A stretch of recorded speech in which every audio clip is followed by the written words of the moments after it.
Bonjour à tous, aujourd'hui présentation et déballage du clavier Logitech UltraSync Keyword pour iPad mini. Donc ce clavier est une version française, donc on va retrouver un clavier AZERTY, il est vendu également en QWERTY. Donc c'est un clavier Bluetooth qui va s'intégrer à l'iPad mini, donc avec là c'est une couleur noire, il est également disponible en blanc.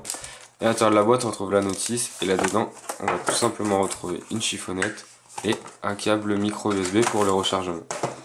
Donc sur le côté de ce clavier, on va retrouver le bouton d'appareillage Bluetooth, le bouton pour l'allumer, donc là actuellement il est allumé, une prise micro USB pour recharger, deux LED de notification juste au-dessus d'ici, pour activer l'appareillage et le fonctionnement du clavier.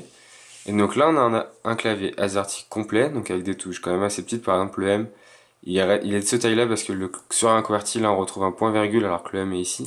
Donc ils n'ont pas mis à jour vraiment la taille des touches par rapport au QWERTY, mais avec une petite habitude on va quand même avoir un bon confort de frappe. Donc on va retrouver ici le rack pour poser l'iPad et ici la partie aimantée. Donc il suffit de venir clipser votre iPad mini. Donc là on retrouve bien une cover dans les mêmes tons. Attention quand on l'ouvre de bien tenir les deux parties parce que les aimants ne sont pas très forts. On voit que ça part assez vite. Et là il suffit de poser tout simplement l'iPad mini dans son support. Et là ça tient vraiment bien en place. Sauf si on le penche devant parce que là ça tient pas.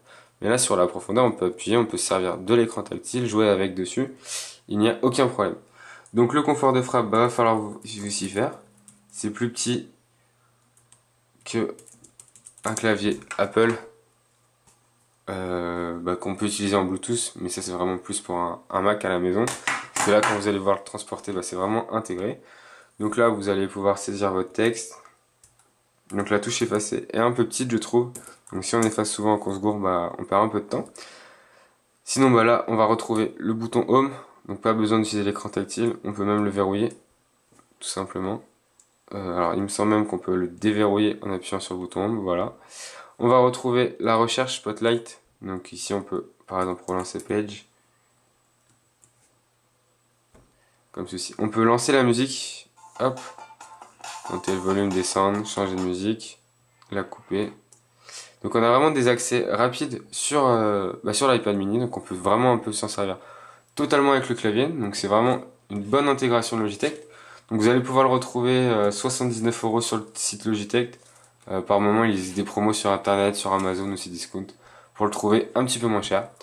Donc vraiment une bonne intégration sur l'iPad mini, à vous de voir si vous avez l'utilité d'un clavier pour cet iPad.